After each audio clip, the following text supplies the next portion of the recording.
April the 11th, 2026. Guys, you're looking at some information coming in from BRICS News. It says just in, Iran is unable to fully reopen the Strait of Hormuz because it cannot find all the mines it deployed. But now we put in 2 battleships. They went through the straits, very big, fine battleships that can handle anything shot at them. 2 went through the straits today, came back and turned around. Kind of, you would think initially it was a show of defiance, but I think they were dealing with some mind control. And not in your head mind, but these minds that you see here in this depiction. And so with these 2 Berkeley-class destroyers coming through there, I know we have technology that I think they're unmanned underwater subs kind of that can go in and check out any submerged mines and clear the straits and things like that. But anyway, no shots were fired at the U.S. Navy. So they went in and did that, and we got Vance in Islamabad with the negotiations.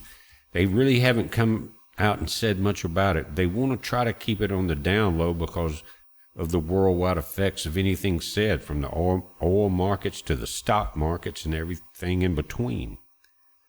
But guys, I'm going to show you a map that may change the entire dynamics as far as the way we think about this, okay? I want to show you something.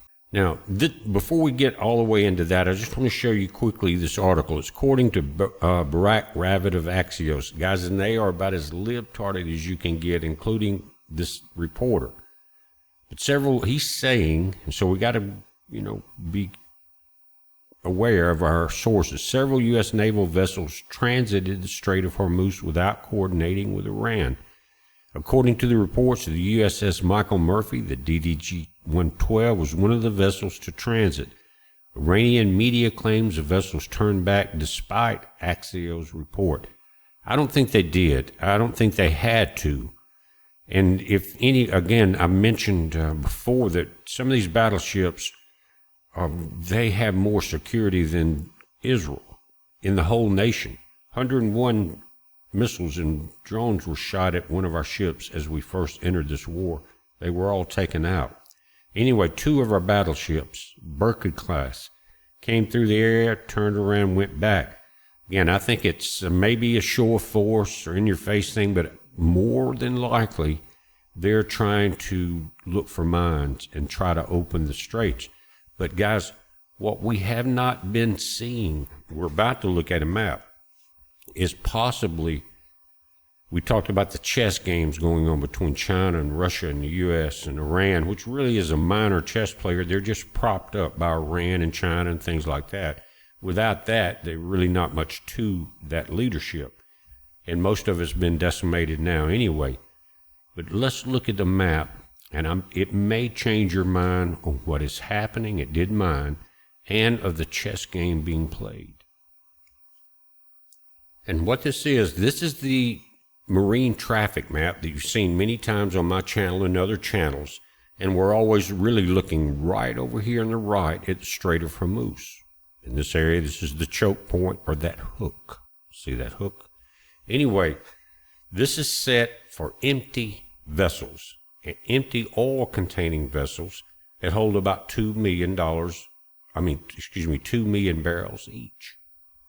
And not only in this section, but if you looked at the entire planet, there are 462 of these 2 million barrel container ships that are empty. You look at these maps. This is empty container. That's what the settings are set on. 462 are not going into Iran to get their oil, or Saudi Arabia. They're coming all the way around into the Gulf of America. Let that sink in for a moment. The economic chaos the world is going through, we see that military chaos in some stances. But guys, think about how much money is about to pour into the Gulf of Mexico. That's Houston and Texas, a lot of that area, Louisiana. But in other words, all the money that Iran and Saudi Arabia was using for whatever they did is not there anymore. Trump is getting it. We are getting it. Think of that. There's 3 empty vessels here. And so what we're going to see, I think, is this continue. And so what would be the incentive for the U.S. to go in and open the straits right now? Maybe not much. Another thing is, as long as there's not oil coming out of here, Russia's selling a lot of oil too. So is Trump and Putin sitting back, drinking bourbon and smoking a cigar right now? We don't know. But I can tell you this map tells me, you've heard forever, a picture's worth a million words, right? Where's the money going? Follow the money. Look at it.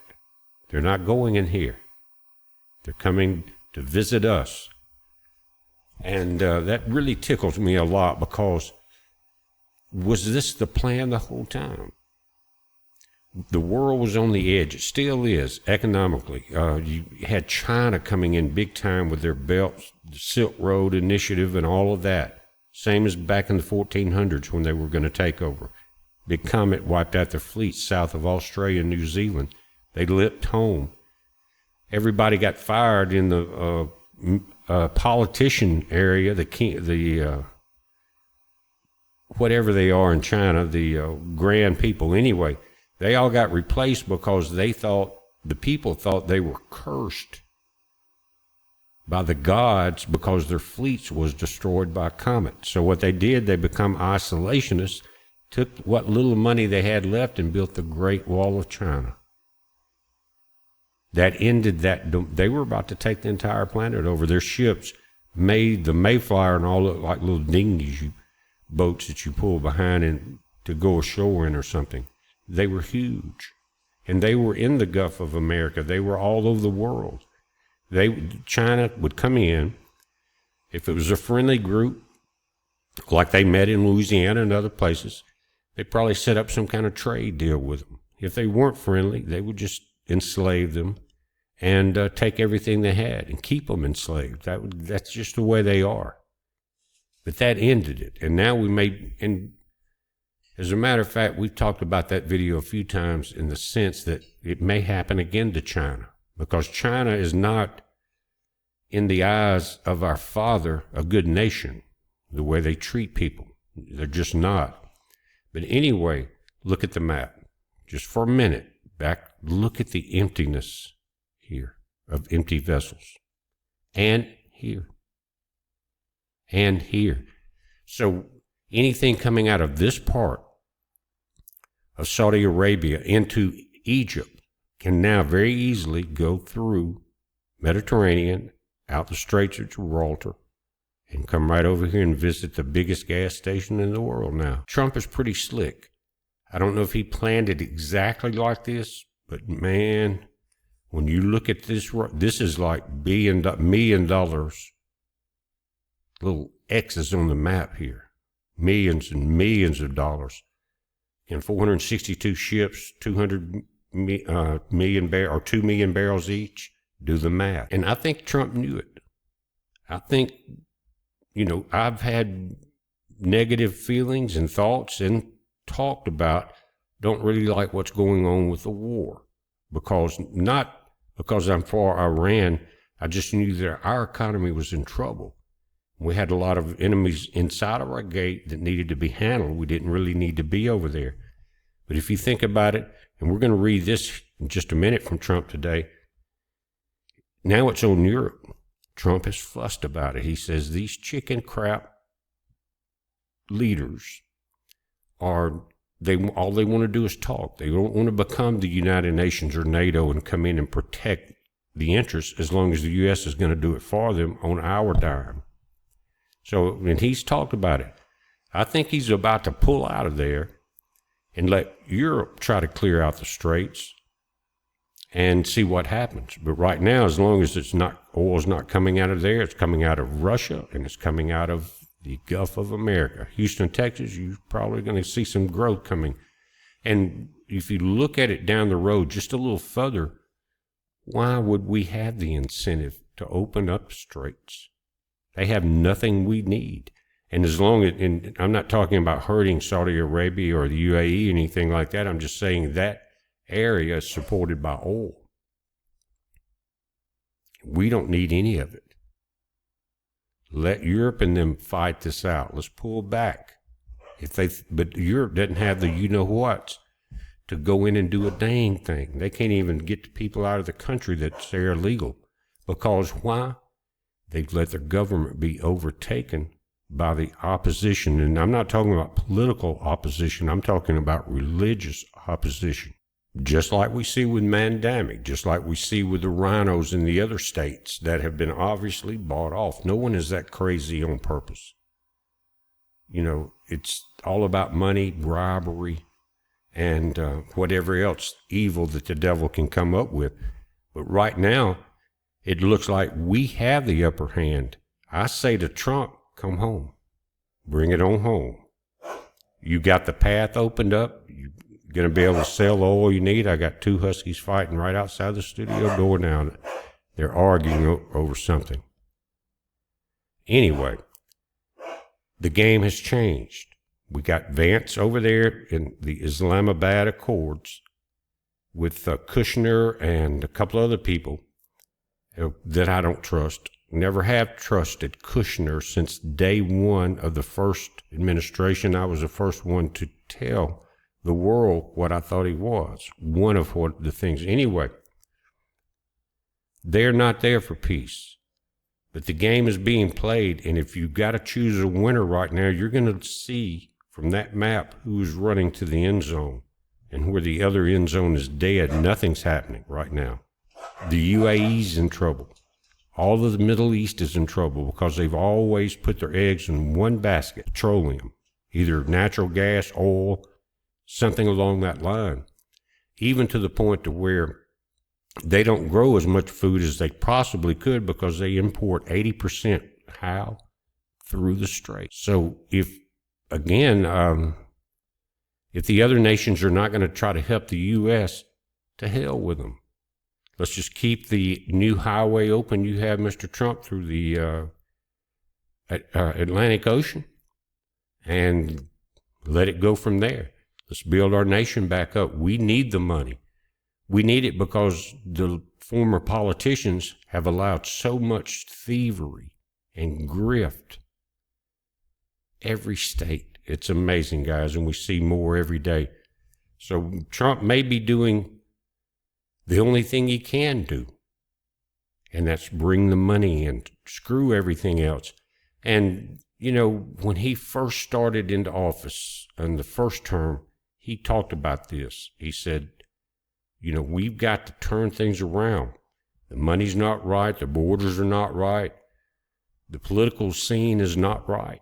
And it hasn't been right. And it's really confused now. But I tell you one thing that made my mind ease just a little bit today, maybe more than just a little bit, when I was trying to put all this together, was the fact of that map and those empty ships coming here, not to Europe, not to the Middle East, not to Russia, not to China.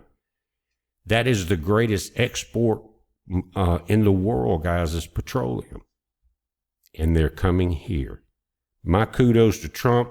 I don't like the war. I want everybody to come home and be safe. But man, you played it on him, Mr. President.